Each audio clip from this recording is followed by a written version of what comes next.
অবশেষে হেরে গেলেন জামায়াতে ইসলামের একমাত্র হিন্দু প্রার্থী কৃষ্ণ নন্দী। বিএনপির স্থানীয় প্রভাবশালী নেতা আমির এজাজ খানের কাছে বেসরকারিভাবে পরাজিত হন দাঁড়িপাল্লা প্রতীক নিয়ে নির্বাচন করা একমাত্র ভিন্ন ধর্মাবলম্বী এই প্রার্থী।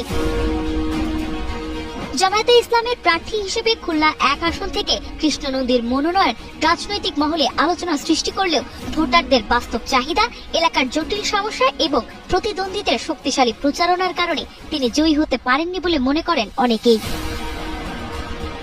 নির্বাচনী মাঠ ঘুরে জানা যায়, ভোটাররা ধর্মীয় পরিচয় নয় বরং এলাকার পানি সমস্যা, যোগাযোগ ব্যবস্থার উন্নয়ন এবং কর্মসংস্থান সৃষ্টিকে ভোটের মূল মানদণ্ড হিসেবে নিয়েছেন।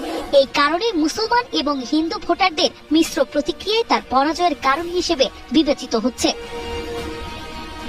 কৃষ্ণ নন্দীর প্রধান প্রতিদ্বন্দ্বীরা ছিলেন বিএনপির আমির এজাজ খান, জাতীয় পার্টির শেখ মোহাম্মদ জাহাঙ্গীর হোসেন, ইসলামী আন্দোলনের মাওলানা মোহাম্মদ আবু সাইদ, সিপিবির কিশোর রায় এবং স্বতন্ত্র প্রার্থীরা। স্থানীয় ভোটারদের বিশ্লেষণ অনুযায়ী ধর্মীয় পরিচয় ভোটারকে একাধিক ক্ষেত্রে প্রভাবিত করলেও স্থানীয় সমস্যার সমাধানে যোগ্যতা জয়ের বড় ফ্যাক্টর হিসেবে প্রমাণিত হয়নি।